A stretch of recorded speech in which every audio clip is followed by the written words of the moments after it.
అలసిన వానికి ఊరడించు మాటలు.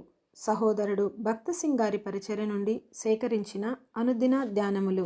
ఈ దిన భాగము నవంబరు 14 చదువుచున్నాను.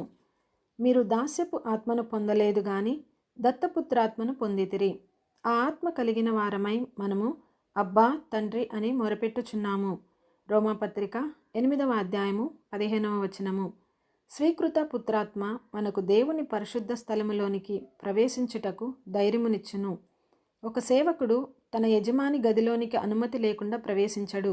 ఒకవేళ అట్లు ప్రవేశించినను కొంత భయముతో ప్రవేశించును.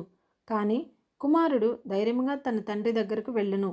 ఒకవేళ అతడు చిన్నపిల్లవాడైన ఎడల తండ్రి దగ్గరకు వచ్చి అతని జేబులో తన చెయ్యి కూడా పెట్టును. అది కుమారునిగా అతని ఆధిక్యత. అదే విధముగా మనము దేవుడే మన తండ్రి అని చెప్పగలము. కాబట్టి ధైర్యముగా ఆయన దగ్గరకు ఏ అవసరమునకైనను ఏ సమయంలోనైనట్లును వెళ్ళగలము. ఏ కష్టమొచ్చినను ఆయన దగ్గరకు వెళ్ళగలము.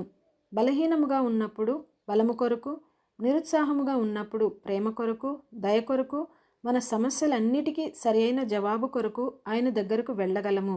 దీనికి భిన్నముగా శరీర సంబంధులైన విశ్వాసులు సహాయము కొరకు మనుషుల వైపు చూచుదురు. వారు నాకు డబ్బు అవసరము, మా అంకుల్ దగ్గరకు వెళ్ళి ఒక 100 రూపాయలు ఇమ్మని అడుగుదునందురు. అప్పుడు వారు వారి అంకుల్ దగ్గరకు కన్నీటితో లేక పొగడ్తలతో వెళ్ళి తమకు కావలసినవి అడుగుదురు. కానీ ఆత్మీయంగా ఉండు వ్యక్తి ఎవరినూ సహాయం చేయకపోయినను పరలోకపు తండ్రి చేయగలడని తెలుసుకొనును. అతడు దేవుని వాగ్దానములను హృదయపూర్వకముగా నమ్మి ఆయన తనకు సహాయము చేయుటకు తిరస్కరించడని, తనను దూరముగా త్రోసివేయడని తెలుసుకొనును. ఈ అవగాహన అన్ని పరిస్థితుల్లో ధైర్యమునిచ్చును. దేవుని కుమారులముగా మనము జతపనివారముగా పాలిభాగస్థులముగా ఉన్నాము. మనము ఆత్మీయముగా ఎదిగినప్పుడే ఎక్కువ పరిణామములో ఈ ధైర్యమును అనుభవించగలము. శక్తిగల ఆత్మ 2వ తిమోతి 1వ అధ్యాయము 7వ వచనము.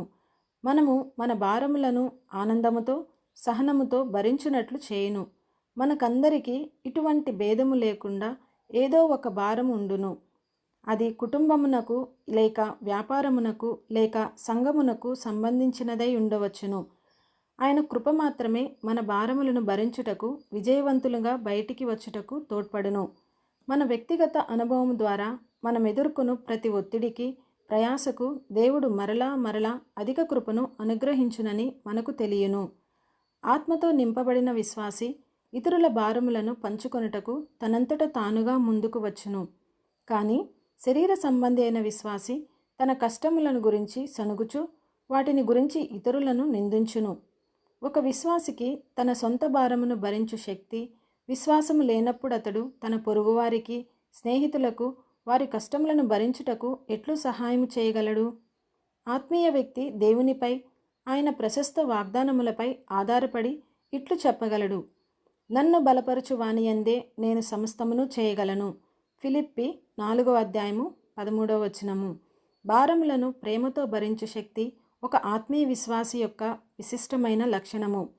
అది సంఘములో అబద్ధ బోధకులు తప్పుడు సిద్ధాంతములతో క్రైస్తవులను మోసపుచ్చుచు తప్పుదారిలో నడిపించుచుండెడివారు. వారి ఆలోచన కేవలము డబ్బు సంపాదించుటయే. రోమాపత్రిక 16వ అధ్యాయము 17-18 వచనములు. శరీర సంబంధమైన క్రైస్తవులు సులభంగా మోసగింపబడుదురు.